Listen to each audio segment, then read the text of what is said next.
ker me kumam hamet neno wa man kumam gallery otekan Moses kede amano Uncle Steven. Yes, ka ineno gamete timere kane kuna twaj be jome kumam gallery tino kelo ne waban mwaka ni oteko chakere kede kopes omege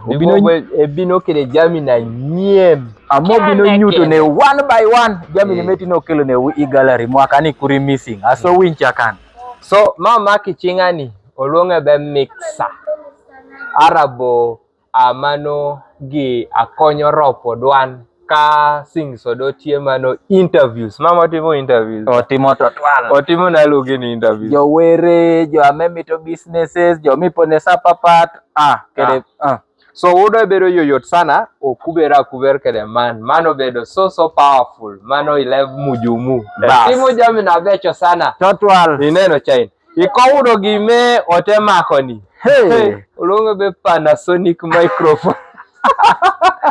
man kada ngauda ko chimachi midoga mane be yame wa kopa metie yaro wato paka kopa metie piudede ye ngalo bedede ko woka kare so man microphones in new style interviews adverts bas kanyome feel free to book us koneno jogoni olonge be light mid light deti achiel achiebo bine achiebo bicha gitiare ko chimi nyima meino bas gidedede ara iteka me omemeliye ginige iyamo komenyo omeme otekede omeme kan mano luonge be power station magmar mani kede poto nad bobo ginen bobo mano luongo be power station kadi luongwa ni abum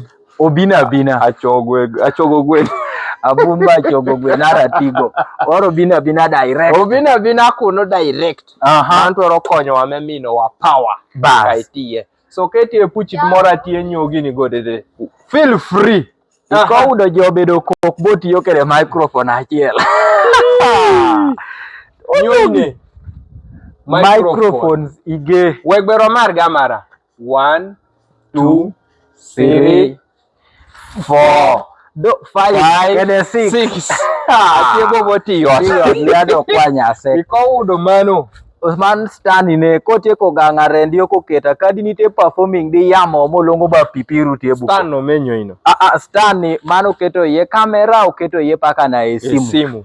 so pi interviews timo businesses kede jamina totago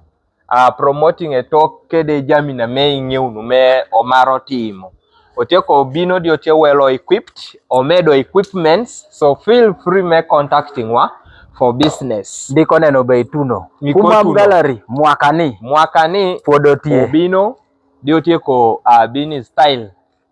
atie different but we are the same yo opoyo sana owinyo wa opoyo no umaro udedede